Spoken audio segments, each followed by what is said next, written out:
Hi hello investors. इस video के अंदर हम जो है 3 यूनिक स्टॉक्स के बारे में बात करेंगे जिनके बिजनेसेस के अंदर हमें जो है एक्चुअली बहुत ज़्यादा स्ट्रॉन्ग ग्रोथ देखने मिल रही है। और अगर हम इनके Q1 FY26 के नंबर्स की भी बात करें तो तीनों कंपनीज़ के नंबर जो है हमें बहुत ज़्यादा स्ट्रॉन्ग देखने मिले। तो जो पहली कंपनी जिसका हम डिस्कशन कर रहे हैं वो उसका नाम है अक्यूटास केमिकल्स। अब ये कंपनी जो है आपके सेमीकंडक्टर वाले सेगमेंट के अंदर भी काम करती है, इसके साथ साथ ये जो है आपके केमिकल वाले सेगमेंट के अंदर भी काम करती है। अगेन ये लोग जो है CDMO के अंदर भी काम करते हैं। तो अक्यूटास का पहले नाम जो था वो अमी ऑर्गेनिक्स था। तो अक्यूटास के केस में अगर हम देखें तो हमें कंपनी जो है कॉन्स्टेंटली स्ट्रॉन्ग नंबर्स दिखाते हुए दिखी है। और Q3 FY25 से जो कंपनी का पहले सिनेरियो चल रहा था वो कंप्लीटली चेंज हो गया है। अब थोड़ा आपको अमी ऑर्गेनिक्स का व्यू दूं तो देखो पहले क्या चल रहा था कि पहले जो है इस कंपनी के अंदर हमें इतनी ज़्यादा स्ट्रॉन्ग ग्रोथ नहीं देखने मिल रही थी।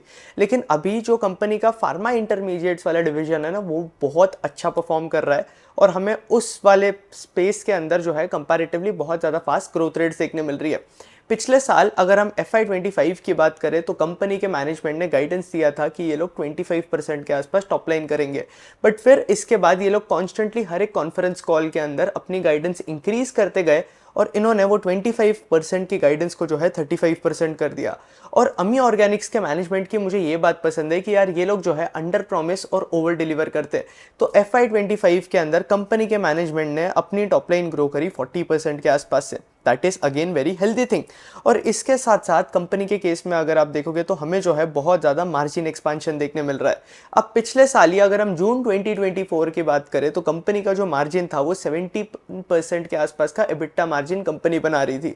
लेकिन fast forward to June 2025 company जो है अभी 25% का एबिटा मार्जिन बना रही है, जो कि एक्चुअली हमें मार्जिन के अंदर इतना ज़्यादा इंक्रीज देखने मिला है कि हमें कंपनी के अंदर जो है बहुत ज़्यादा स्ट्रॉन्ग ऑपरेटिंग लेवरेज भी देखने मिल रहा है। अब मार्केट के अंदर यार किसी भी कंपनी को अगर ऑपरेटिंग लेवरेज देखने मिल रहा है इसका ये मतलब है कि मार्केट जो है उस कंपनी को कंपैरेटिवली ज़्यादा फास्टर पेस पे रिवॉर्ड करेगा।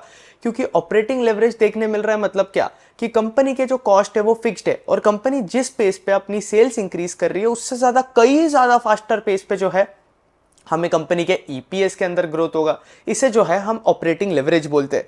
तो यहाँ पे अगर हम देखें तो अमी ऑर्गेनिक्स ने अपनी अर्निंग्स ग्रो करी है, दैट इज इनका पैट ग्रो करा है 215% से। तो बहुत ज़्यादा सुपर ऑपरेटिंग लेवरेज जो है हमें कंपनी के अंदर देखने मिल रहा है। अब इसके साथ साथ मैनेजमेंट ने FY26 के लिए गाइडेंस दिया हुआ है कि ये लोग 26% के आसपास जो है अपनी टॉप लाइन ग्रो करेंगे, जो कि एक्चुअली हेल्दी गाइडेंस है। और इसके साथ साथ अगेन FY25 का गाइडेंस जो था वो भी इन्होंने 25% दिया था, 26 का भी गाइडेंस इन्होंने 25% दिया हुआ है। तो हाई चांसेस है कि FY26 के अंदर ये अपनी गाइडेंस को जो है मैनेजमेंट एक्सीड करे और हमें कंपैरेटिवली जो है ज़्यादा स्ट्रॉन्गर ग्रोथ देखने मिल सकती है अमी ऑर्गेनिक्स के अंदर। फिर जब हम अमी ऑर्गेनिक्स के बाकी डिविजन्स की बात करें तो यहाँ अगेन अगर आप देखोगे तो इनका जो एडवांस इंटरमीडिएट वाला बिजनेस है, इनका फार्मा वाला बिजनेस, वो सबसे ज़्यादा अच्छा परफॉर्म कर रहा है, जहाँ हमें जो है 23% का ग्रोथ देखने मिला है। और फिर जब हम स्पेशलिटी केमिकल वाले बिजनेस की बात करें तो वहाँ पे जो है हमें डी ग्रोथ देखने मिल रहा है। अब जब हम अमी ऑर्गेनिक्स के केमिकल बिजनेस का डिस्कशन करते हैं तो आपके केमिकल बिजनेस के अंदर जो है 2 पार्ट्स बनकर आते हैं। एक आपका पहला पार्ट बनकर आता है कमोडिटी केमिकल बिजनेस, जो कि एक्चुअली अच्छा परफॉर्म कर रहा है, लेकिन कंपनी के वहां पे जो है रियलाइजेशंस रिड्यूस होते जा रहे हैं। अब किसी भी कंपनी की हमें सेल्स ग्रोथ देखने मिल रही है तो सेल्स ग्रोथ के जो है 2 कंपोनेंट्स होते हैं, एक होता है बॉस वैल्यू ग्रोथ और दूसरा होता है वॉल्यूम ग्रोथ। तो अब किसी भी कंपनी के अंदर हमें वॉल्यूम ग्रोथ देखने मिल रही है लेकिन उस कमोडिटी का प्राइस जो है वो रिड्यूस होते जा रहा है, तो ओवरऑल इसका इंपैक्ट जो है कंपनी के सेल्स ग्रोथ पे भी पड़ता है। क्या आप ये चीज समझ पा रहे हो? तो अगेन कंपनी का जो वॉल्यूम ग्रोथ है वो हमें स्ट्रॉन्ग देखने मिल रहा है, लेकिन रियलाइजेशन इंक्रीज होने की वजह से वैल्यू ग्रोथ जो है थोड़ा रिड्यूस हो चुका है। और इसके साथ साथ इनका जो दूसरा सेगमेंट है केमिकल वाला सेगमेंट, उसके अंदर ये लोग जो है बाबा केमिकल्स नाम की एक कंपनी जो है जो कि इन्होंने एक्वायर करी थी। तो बाबा केमिकल वाली जो कंपनी है वो आपके सेमीकंडक्टर और इलेक्ट्रोलाइट्स वगैरह ये वाले सेगमेंट के अंदर जो है कंपनी काम करती है। एज ऑफ नाउ वहां से हमें इतने ज्यादा रेवेन्यूज जो है अमी ऑर्गेनिक्स के अंदर देखने नहीं मिल रहे। फिर इनका जो स्पेशलिटी केमिकल वाला बिजनेस है ना वो इतना अच्छा परफॉर्म नहीं कर रहा है एज ऑफ नाउ अमी ऑर्गेनिक्स के केस में अगर आप देखोगे तो। इसलिए कंपनी ने अपनी टॉप लाइन जो है सिर्फ 17% से इंक्रीज की एट कंसोलिडेटेड लेवल, और मैक्सिमम परफॉर्मेंस जो है हमें फार्मा इंटरमीडिएट वाले बिजनेस की वजह से ही जो है देखने मिल रहा है। मार्जिन्स के अंदर हमें बहुत ज़्यादा इंप्रूवमेंट देखने मिला, जो कि अगेन एक और पॉजिटिव चीज़ है। फिर इसके साथ साथ अगर हम अमी ऑर्गेनिक्स की बात करें तो पहले कंपनी के FY19 के अंदर मैक्सिमम रेवेन्यूज अगर आप देखोगे तो फार्मा इंटरमीडिएट की वजह से आते हैं। अब कंपनी जो है धीरे धीरे इनका स्पेशलिटी केमिकल्स वाला डिवीजन जो है स्केल कर रही है। पहले 23-24 में हमें इस डिवीजन के अंदर अच्छी खासी ग्रोथ देखने मिले, लेकिन अभी अगर आप देखोगे तो 24-25 के केस में जो है स्पेशलिटी केमिकल वाला इनका जो डिवीजन है वो इतना ज़्यादा फास्ट ग्रो नहीं कर रहा है। तो ये दिक्कत चल रहा है अमी ऑर्गेनिक्स के साथ। फिर इसके साथ साथ अगर हम और बात करें कंपनी की तो देखो FY25 के अंदर इनका परफॉर्मेंस जो था वो बहुत ज़्यादा स्ट्रांग था। अब इसके साथ साथ मैनेजमेंट क्या बता रहा है, मैनेजमेंट ये बता रहा है कि ये लोग जो है CDMO का बिजनेस स्केल कर रहे हैं। ओवरऑल पूरे वर्ल्ड के अंदर अगर आप देखोगे तो CDMO सेक्टर के अंदर टेलविंड जो है वो बहुत ज़्यादा स्ट्रांग चल रही है, और जो भी कंपनी आपके CDMO सेगमेंट के अंदर काम कर रही है उन कंपनीज के अंदर हमें ग्रोथ देखने मिल रही है। हालांकि CDMO डिवीजन के अंदर जो भी कंपनीज की ग्रोथ होती है वो उनके मॉलिक्यूल्स पे बहुत ज़्यादा डिपेंड करती है। मतलब क्या कि मॉलिक्यूल्स ब्लॉकबस्टर होंगे तो कंपनी के अंदर ग्रोथ होगी, नहीं तो हमें कंपनी के अंदर ग्रोथ जो है इतनी ज़्यादा स्ट्रांग देखने नहीं मिलती है। तो CDMO वाला डिवीजन मैनेजमेंट ये बता रहा है कि इनका CDMO वाले डिवीजन से अभी एज ऑफ नाउ इनके कुछ 100 करोड़ ऑफ रेवेन्यूज आते हैं। मैनेजमेंट अगले 3 साल मतलब FY28 तक इनका जो CDMO वाला डिवीजन है ना उसे 1000 करोड़ के आसपास लेकर चल जाएगा। तो ये बहुत इंटरेस्टिंग बात बन जाती है। अगर आप FY25 की जो टॉप लाइन देखोगे कंपनी की वही 1000 करोड़ है, और CDMO वाले डिवीजन को कंपनी का मैनेजमेंट 10x कर 1000 करोड़ के आसपास लेके जाएगा। मतलब क्या कि FY28 में इनका जो CDMO वाला डिवीजन है ना वही 1000 करोड़ के आसपास रहेगा, जो कि बहुत इंटरेस्टिंग चीज़ बनकर आती है। और इसके साथ साथ Q4 FY25 का जो कॉन्फ्रेंस कॉल हुआ था कंपनी का, वहाँ पे भी मैनेजमेंट ने ये बताया था कि इनके CDMO वाला डिवीजन जैसे जैसे स्केल अप करेगा वहाँ पे हमें कंपनी के जो मार्जिन है वो ऑटोमेटिकली बेटर होते हुए देखने मिलेंगे। तो ये एक और इंटरेस्टिंग बात बनकर आती है। तो हाई चांसेस है कि FY26 के अंदर भी हमें आपके अमी ऑर्गेनिक्स के मार्जिन जो है बेटर होते हुए देखने मिले, जिसके वजह से कंपनी को अगेन अच्छा खासा ऑपरेटिंग लेवरेज देखने मिल सकता है। और मैनेजमेंट भी यही बता रहा है कि इनके CDMO वाले सेगमेंट के अंदर बहुत ज़्यादा टेलविंड्स है, बहुत ज़्यादा ऑर्डर्स वगैरह इन्हें मिल रहे हैं, और वहाँ से जो कंट्रीब्यूशन है ना वो Q4 FY26 से जो है हमें CDMO से कंट्रीब्यूशन देखने मिलेगा। और मैनेजमेंट ने 25% का जो गाइडेंस रखा हुआ है ना वो इंटैक्ट रखा हुआ है। फिर इसके साथ साथ कंपनी जो है आपके सेमीकंडक्टर वाले सेगमेंट के अंदर भी जो है ये लोग काम कर रहे हैं। उसके लिए इन्होंने जो है कोरियन कंपनी जिसका नाम है इंडिकेम, उसके साथ जो है इन्होंने पार्टनरशिप कर रखी है। वहाँ से कंपनी के रेवेन्यूज जो है अभी उसके लिए आने के लिए टाइम लगेगा, हो सकता है Q4 तक आए FY26 तक, या फिर Q1 FY27 के आसपास जो है हमें ये वाले सेगमेंट से रेवेन्यूज देखने मिले। अब अमी ऑर्गेनिक्स की अगर हम बात करें तो Q1 जो है कंपनी का लीनेस्ट क्वार्टर होता है, मतलब सबसे बेकार क्वार्टर होता है।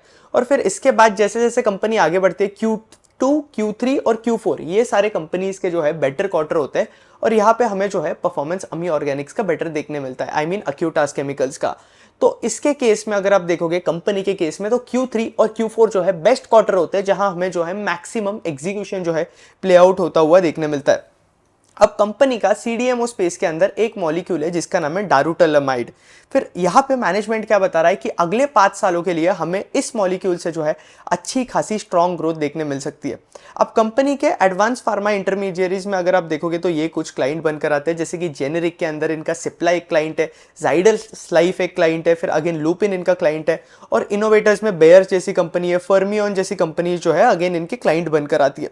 और फर्मियन के एंड से भी कंपनी को जो है डिमांड अच्छा खासा देखने मिल रहा है। एज ऑफ नाउ अमी ऑर्गेनिक्स इनके CDMO वाले डिवीजन में बिल्कुल भी GLP ड्रग्स पे काम नहीं कर रही है, GLP-1 ड्रग्स पे। अब GLP-1 वाला जो ड्रग वाला ट्रेंड है ना एक बहुत बड़ा मेगा ट्रेंड है, लेकिन हमें वहां से कोई कंपनी वो वाले सेगमेंट के अंदर किधर भी काम करते हुए नहीं दिखती है। अब H2 FY26 से हमें जो है कंपनी का जो CDMO वाला डिवीजन है ना वहां से कंपैरेटिवली अच्छी खासी ग्रोथ देखने मिल सकती है। और एज ऑफ नाउ इनका जो फार्मा इंटरमीडिएरीज वाला डिवीजन है ना वो पूरा एक्स CDMO है, तो वहां पे कंपनी के जो मार्जिन होते हैं ना फार्मा वाले डिवीजन के अंदर वो इनके केमिकल वाले डिवीजन से भी जो है कंपैरेटिवली बेटर है। और मैनेजमेंट ये बता रहा है कि जैसे जैसे CDMO आएगा मार्जिन और बेटर होते जाएंगे, क्योंकि CDMO के केस में अगर आप मार्जिन देखोगे तो कंपैरेटिवली ज़्यादा हायर मार्जिन होते हैं आपके CDMO बिजनेस में। तो ये ऑटोमेटिकली कंपनी का प्रोडक्ट मिक्स जो है उससे वो भी बेटर होते जाएगा, और मार्जिन इंक्रीज देखने मिलेगा हमें अमी ऑर्गेनिक्स के अंदर।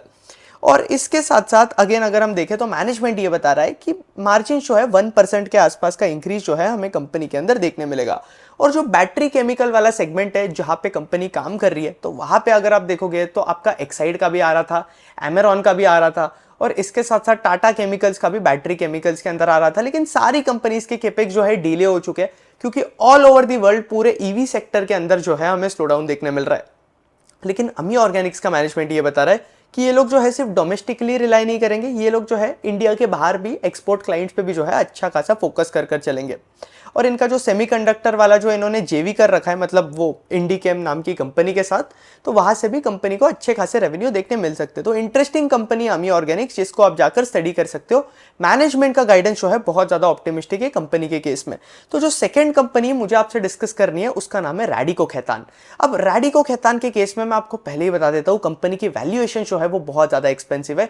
92 के पीई के आसपास जो है कंपनी ट्रेड कर रही है। लेकिन रैडिको खैतान में इंटरेस्टिंग बात क्या बन जाती है, हमें इस कंपनी के अंदर ग्रोथ जो है कंपैरेटिवली बहुत ज्यादा फास्ट देखने मिल रही है, इतना बड़ा बेस होने के बाद भी। अब किसी को अगर रैडिको खैतान का बिजनेस मॉडल नहीं पता है, तो कंपनी जो है आपके अल्कोहल सेक्टर के अंदर काम करती है। तो अल्कोहल सेक्टर के अंदर अगर हम बात करें तो हमें क्या क्या चीजें ट्रैक करनी चाहिए, हमें क्या मेंटल मॉडल समझना चाहिए, अगेन कौन से सेक्टर के अंदर हमें क्या मेंटल मॉडल रखना है, कौन से सेक्टर के अंदर हमें क्या मैट्रिक्स ट्रैक करना है, तो ये सारी चीजें जो है मैंने मास्टर क्लास के अंदर सिखाई हुई है। तो बॉस, अगर आपने अभी तक मास्टर क्लास के लिए एनरोल नहीं किया है ना, तो पहले जाके लिंक नीचे डिस्क्रिप्शन में दिया हुआ है, मास्टर क्लास के अंदर एनरोल कर लेना। जब हम रैडिको की बात करते हैं तो यहाँ पे हमें क्या ट्रैक करना है, हमें यहाँ पे सेल्स ग्रोथ ट्रैक करनी है, वॉल्यूम ग्रोथ ट्रैक करनी है और वैल्यू ग्रोथ ट्रैक करनी है। रैडिको के केस में अगर आप देखोगे तो वैल्यू ग्रोथ जो है हमें कंपैरेटिवली अच्छी खासी देखने मिलेगी कंपनी के अंदर, और वैल्यू ग्रोथ की वजह से कंपनी की जो सेल्स ग्रोथ है, टॉप लाइन ग्रोथ है, उसके अंदर भी हमें इंक्रीज देखने मिलेगा। क्योंकि ओवरऑल सारी अल्कोहल सेक्टर की कंपनीज है, वहां पे जो है हमें प्रीमियमाइजेशन का ट्रेंड देखने मिल रहा है। मतलब क्या, लोग जो है आपके एक्सपेंसिव बॉटल्स के ऊपर कंपैरेटिवली ज्यादा हाईयर स्पेंड कर रहे हैं। तो इनका जो प्रेस्टीज एंड अबव वाला जो पोर्टफोलियो है, जो कि कंपनी का सबसे ज्यादा प्रीमियम पोर्टफोलियो है, वो वाला पोर्टफोलियो जो है कंपनी का सबसे अच्छा परफॉर्म कर रहा है। तो IMFL वो कैटेगरी होती है, इंडियन मेड फॉरेन लिकर, जहां कंपनी के केस में अगेन इनके मार्जिन जो है सबसे ज्यादा हाईयर साइड पे होते हैं, और यहां पे जो है कंपैरेटिवली सबसे ज्यादा फास्ट पेस पे ग्रोथ देखने मिल रही है।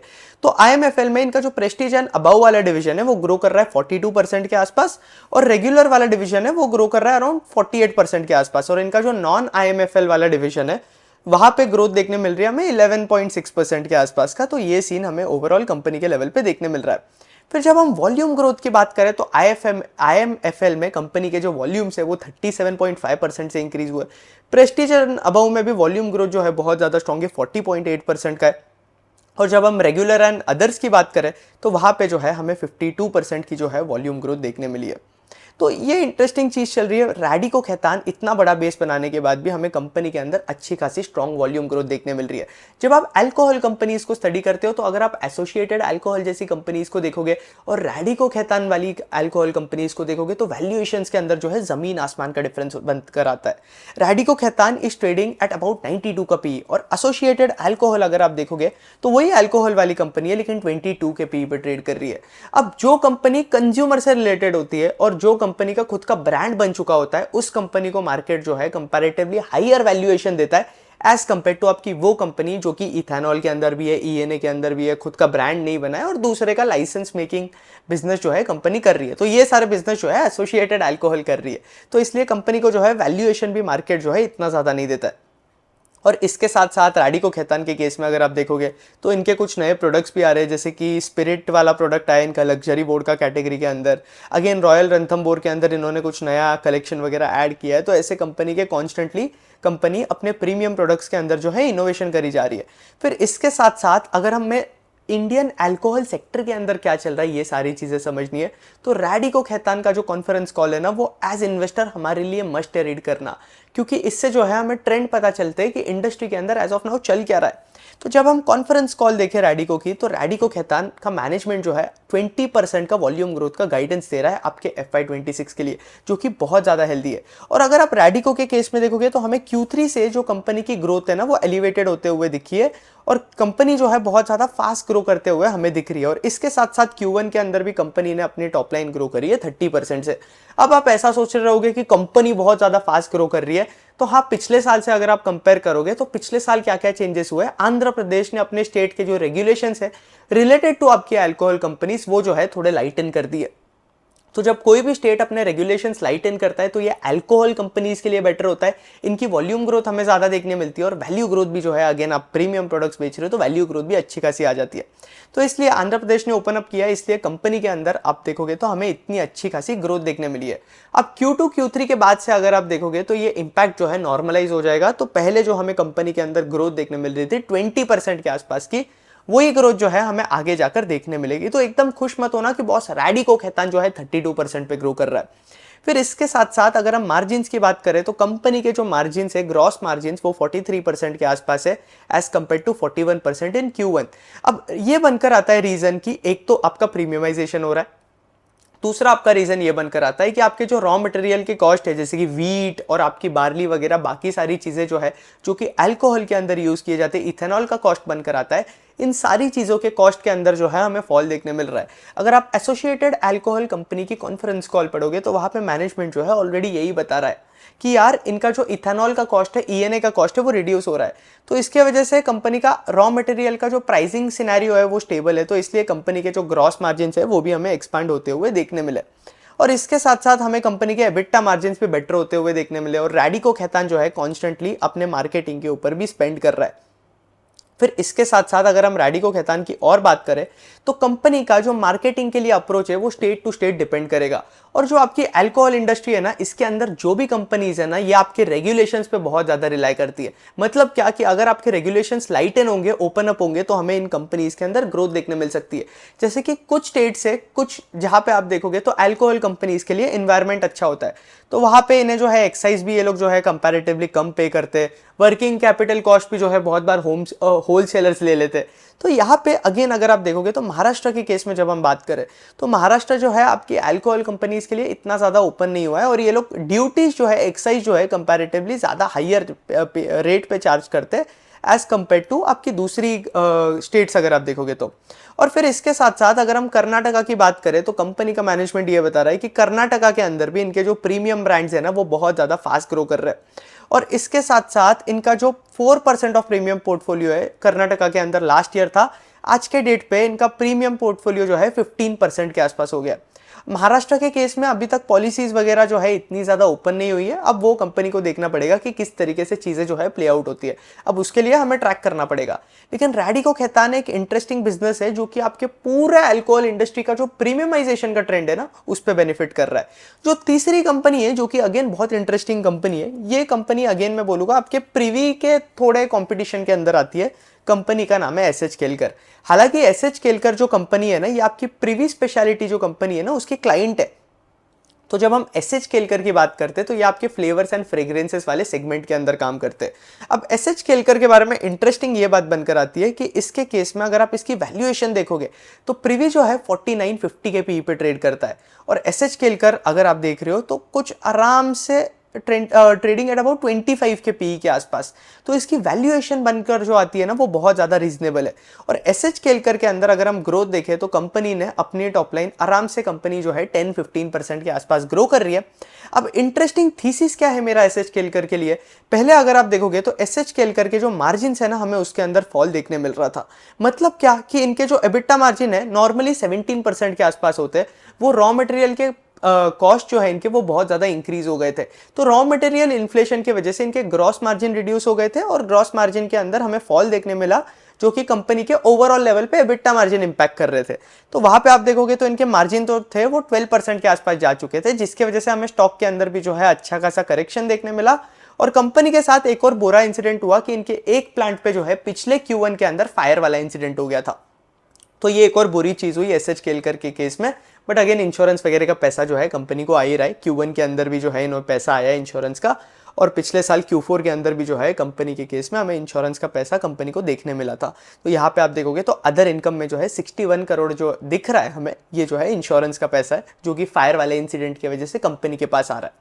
तो यहाँ पे अगर आप अभी कंपैरिजन कर रहे हो, बोलोगे कि एसएच केलकर ने Q1 FY26 के अंदर बॉस 23% से ग्रो किया है, तो आप जो है रिजल्ट का ही गलत तरीके से एनालिसिस कर रहे हो। अब हाँ, हमें मार्जिन्स कंपनी के बेटर होते हुए देखने मिले। मेरा यही थीसिस था कि हमें कंपनी के जैसे रॉ मटेरियल कॉस्ट नॉर्मलाइज हो गए, जो कि मैनेजमेंट अपने कॉन्फ्रेंस कॉल के अंदर बता रहा था, उसके वजह से हमें कंपनी के जो है मार्जिन्स बेटर होते हुए देखने मिलेंगे, जो कि हमें देखने मिल रहे। बट अगेन कंपनी का केपेक्स वगैरह भी चल रहा है, कंपनी स्पेंडिंग भी अच्छी खासी कर रही है, जिसकी वजह से ओवरऑल अगर आप देखोगे तो एबिटा मार्जिन रिड्यूस हो गए। नहीं तो नॉर्मलाइज्ड अगर आप कंपनी के एबिटा मार्जिन देखोगे तो 16% के आसपास इनके एबिटा मार्जिन बनकर आते हैं। लेकिन क्रिएटिव डेवलपमेंट सेंटर जहां पे ये लोग स्पेंड कर रहे हैं उसकी वजह से मार्जिन थोड़े रिड्यूस हो गए। अब कंपनी का मैनेजमेंट ये बता रहा है कि H2 FY26 के अंदर कंपनी जो है कंपैरेटिवली ज्यादा फास्टर पेस पे ग्रो करेगी, वहां पे जो है हमें अच्छा खासा ऑपरेटिंग लेवरेज भी देखने मिल सकता है, और FY27 जो है बहुत ज़्यादा इंटरेस्टिंग ईयर होगा कंपनी के लिए। तो अगर हम बात करें कि रेवेन्यू फ्रॉम ऑपरेशंस के अंदर हमें कितना ज़्यादा ग्रोथ देखने मिला है, तो अब इसके लिए अगर हम Q1 FY26 को कंपेयर करें तो पिछले साल Q1 के अंदर फायर इंसिडेंट हो गया था, जिसकी वजह से कंपनी की ओवरऑल ग्रोथ जो है इंपैक्ट हो गई थी। तो यहाँ पे जो है हमें Q1 FY26 को H1 FY25 के एवरेज से कंपेयर करना है। मतलब क्या, Q1 plus Q2 divided by 2। तो वहां पे आप देखोगे तो उस हिसाब से हमें जो है 14% का ग्रोथ देखने मिला है कंपनी के अंदर, और एबिटा के अंदर जो है -8.3% का डिक्रीज देखने मिला है। रीजन ये है बॉस कि यार इनका वो स्पेंडिंग चल रहा है आपके वो क्रिएटिव डेवलपमेंट सेंटर्स के ऊपर। अब इसके साथ साथ अगर हम सेगमेंट वाइज परफॉर्मेंस डिस्कस करें तो इनका फ्रेग्रेंस वाला डिवीजन जो है वो 11% के आसपास ग्रो कर रहा है, और फ्लेवर वाला जो डिवीजन है वहां पे हमें 69% के आसपास की जो है ग्रोथ देखने मिली है।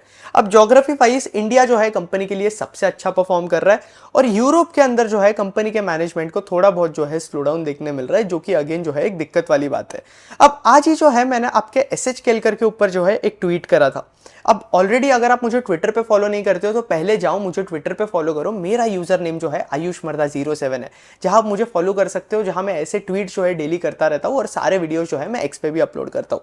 तो अगर आप मुझे एक्स पे फॉलो नहीं करते हो तो पहले जाके एक्स पे फॉलो करो, क्योंकि आपको पता ही है कि हमारे पिछले चैनल के साथ क्या क्या दिक्कतें हुई है और क्या क्या दिक्कतें हुई थी, इसलिए हमें जो है नया चैनल स्टार्ट करना पड़ा, क्योंकि कुछ टेक्निकल इश्यूज की वजह से चैनल जो है वो डिलीट हो गया था। तो इसलिए आप जो है मुझे एक्स पे फॉलो कर रखो, तो कल को अगर बाय चांस कुछ टेक्निकल इश्यूज की वजह से चैनल के अंदर कुछ उधर उधर हो जाता है तो हम लोग जो है कनेक्टेड रहे, और आप ऐसा ना बोलो कि भाई आयुष मर्दा गायब हो गया, तो ये होता नहीं है। अब इसके बाद बात करें तो अब थीसिस क्या बनकर आ रही थी मेरी कि कंपनी के अंदर हमें मार्जिन एक्सपेंशन और ईपीएस ग्रोथ देखने मिलेगा। इनके FY25 के अंदर जो ग्रॉस मार्जिन थे वो प्रेशर के अंदर थे, FY26 के अंदर इनके ग्रॉस मार्जिन जो है वो नॉर्मलाइज हो रहे हैं, और हमें जो है क्वार्टर ऑन क्वार्टर का इंक्रीज देखने मिल रहा है कंपनी के अंदर। फिर इसके साथ साथ जब हम इनके एबिटा मार्जिन की बात करें तो एबिटा मार्जिन जो है हमें आगे जाकर H2 FY25 के अंदर बेटर होते हुए देखने मिलेंगे, और कंपनी को जो है 95 करोड़ का फायर इंश्योरेंस क्लेम भी मिल रहा है, जिसकी वजह से इनका पैड जो है और ज़्यादा हमें बूस्ट होता हुआ देखने मिलेगा। Q1 के अंदर भी जो है हमें आगे जाकर ऑपरेटिंग लेवरेज किक इन होते हुए देखने मिल सकता है, मतलब अगले साल FY27 के Q1 की बात कर रहा हूँ। इस साल तो भाई इनका Q1 जो है अच्छा नहीं था। अब इसके बाद अगर हम बात करें तो यहाँ पे अगेन अगर आप देखोगे तो कंपनी के जो इनपुट कॉस्ट है वो हमें स्टेबलाइज होते हुए देखने मिले, और इनपुट कॉस्ट के ग्रॉस मार्जिन अगर आप देखोगे इसके वजह से, तो ग्रॉस मार्जिन जो है हमें कंपनी के साइड से और ज़्यादा बेटर होते हुए देखने मिलेंगे। तो ओवरऑल ये परफॉर्मेंस है SH केलकर का, अच्छा परफॉर्मेंस आया है, कंपनी के नंबर्स अच्छे आए। बस एक रिस्क ये बनकर आता है कि इनका यूरोप के अंदर जो है थोड़ा बहुत सॉफ्टनेस देखने मिल रहा है क्लाइंट के साइड से, और इनका जो है कैपेसिटी कंस्ट्रेंट भी कंपनी जो है फेस कर रही है। एक बार इनकी कैपेसिटी H2 के अंदर आ गई यूरोप के अंदर, तब हमें जो है यूरोप वाले डिवीजन के अंदर भी ग्रोथ देखने मिल सकती है। लेकिन एज एन इन्वेस्टर हमें जो है एकदम अंधा भरोसा किसी भी कंपनी के ऊपर नहीं करना है, और कंपनीज को जो है ट्रैक करना है। तो आपको देखना है कि यार Q3 के अंदर यूरोप वाले डिवीजन के अंदर से जो है हमें ग्रोथ देखने मिल रही है क्या, और आपको ये ट्रैक करना है कि आपके मार्जिन जो है वो हमें बेटर होते हुए देखने मिल रहे हैं क्या। तो मैनेजमेंट तो यही बता रहा है कि इनका जो मार्जिन है वो 43, 44, 45% के आसपास जो है इनके ग्रॉस मार्जिन होते हैं, जो कि हमें जो है स्टेबलाइज होते हुए दिख रहे हैं। मैनेजमेंट भी अपने कॉन्फ्रेंस कॉल के अंदर यही बता रहा है। तो overall interesting commentary SH Kelkar के मैनेजमेंट की। सिर्फ दिक्कत वही मुझे लगा, इनका जो वो यूरोप वाला बिजनेस है वो थोड़ा प्रॉब्लमैटिक लगा मुझे। बाकी बिजनेस अच्छा है, आपको ट्रैक पे रखनी चाहिए। हो सकता है कि अगर बिजनेस के साथ चीज़ें सारी सही चली तो बिजनेस के अंदर जो है हमें री रेटिंग देखने मिल सकती है। री रेटिंग देखने का जो है हमें अच्छा खासा चांस है। तो इतना ही रखूंगा वीडियो, होपफुली वीडियो पसंद आया होगा। इसके साथ साथ नीचे डिस्क्रिप्शन में मास्टर क्लास का लिंक दिया हुआ है। अगर आपने मास्टर क्लास के लिए एनरोल नहीं किया है ना बॉस, तो अभी जाकर मास्टर क्लास के लिए एनरोल करो, क्योंकि ये वाला कंसोलिडेटेड मार्केट है ना, हमें ऐसा लगता है क्योंकि ये बुल मार्केट की तरीके से नहीं होता है कि हमें डेली अपना पोर्टफोलियो जो है ऊपर जाते हुए दिखता है और हम खुश होते हैं कि भाई हमारे स्टॉक्स जो है ऊपर जा रहे हैं, हम पैसा कमा रहे हैं। लेकिन बात एक है कि जब आप कंसोलिडेटेड मार्केट के अंदर होते हो तो मार्केट जो है हमारा टेस्ट ले रहा होता है।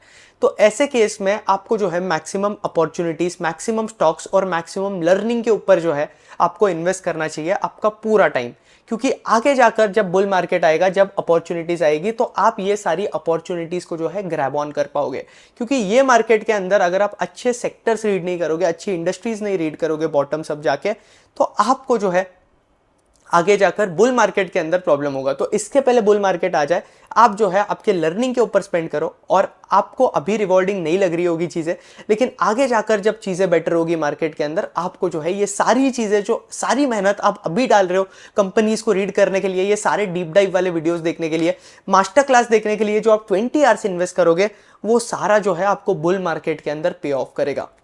तो यहाँ पे अगेन नीचे डिस्क्रिप्शन में लिंक दिया हुआ है। फर्क नहीं पड़ता आपका बैकग्राउंड क्या है, आप एमबीए हो, सीएफए हो, सीए हो, आपका फाइनेंस बैकग्राउंड है नहीं है, आप हाउसवाइफ हो, प्लम्बर हो, कारपेंटर हो, ड्राइवर हो, कुछ भी हो, आप जो है मास्टर क्लास का लिंक नीचे डिस्क्रिप्शन में दिया हुआ है। आप बिजनेसमैन हो, कुछ भी रहो, फर्क नहीं पड़ता है, मास्टर क्लास के लिए आप एनरोल कर सकते हो। आपको कोई बैकग्राउंड की जरूरत नहीं है, क्योंकि एज एन इंडियन आपका जो है नेशनल राइट है कि आप जो है स्टॉक मार्केट को एकदम प्रैक्टिकली समझ सको। क्योंकि अगर कोई भी मार्केट को जो है प्रैक्टिकली नहीं समझ रहा है, बिजनेस पर्सपेक्टिव से वो अगर मार्केट को नहीं देख पा रहा है, मतलब ये है कि यार वो इन्वेस्टर जो है मार्केट के अंदर सर्वाइव नहीं कर पाएगा। तो अगर आपको इक्विटीज के अंदर इन्वेस्ट करना है, तो एक चीज है कि आपको जो है इक्विटी का नॉलेज भी सही से होना चाहिए। आपको पता होना चाहिए कि इक्विटी रिसर्च कैसे करते हैं, आपका पोर्टफोलियो किस तरीके से मैनेज करते हैं, कब कौन से स्टॉक के अंदर हमें एलोकेशन इंक्रीज करना चाहिए, कब रिड्यूस करना चाहिए। तो ये सारी चीजें जो है मैंने अपने पोर्टफोलियो के एग्जाम्पल से भी आपको सिखाई हुई है। तो लिंक नीचे डिस्क्रिप्शन में दिया हुआ है। इसके साथ साथ कंटेंट पसंद आया तो चैनल को लाइक करो, चैनल को सब्सक्राइब करो, और मुझे ट्विटर पे जाकर जो है आप लोग फॉलो करो जाकर, जहां जो है मैं डेली ट्वीट्स वगैरह करता रहता हूँ, डेली आप लोगों को जो है अपडेट करता रहता हूँ कंटिन्यूस। तो आप मुझे जो है एक्स पे जाके फॉलो करो, यूजर नेम जो है आयुष मर्दा 07 है। तो that's it, on this note Ayush मर्दा साइनिंग ऑफ। जय हिंद, जय भारत। और एक और रिक्वेस्ट है कि आप लोगों को पता ही है हमारे साथ क्या हुआ है चैनल वगैरह के साथ, वो पुराने चैनल वगैरह का थोड़ा दिक्कत हो गया था। तो आपसे एक रिक्वेस्ट है कि आप इस चैनल को जो है मैक्सिमम लोगों से शेयर करना, ताकि हम लोग जो है ज़्यादा से ज़्यादा लोगों के लाइफ के अंदर जो है वैल्यू एडिशन कर पाए। ऑन दिस नोट आयुष मर्दा साइनिंग ऑफ।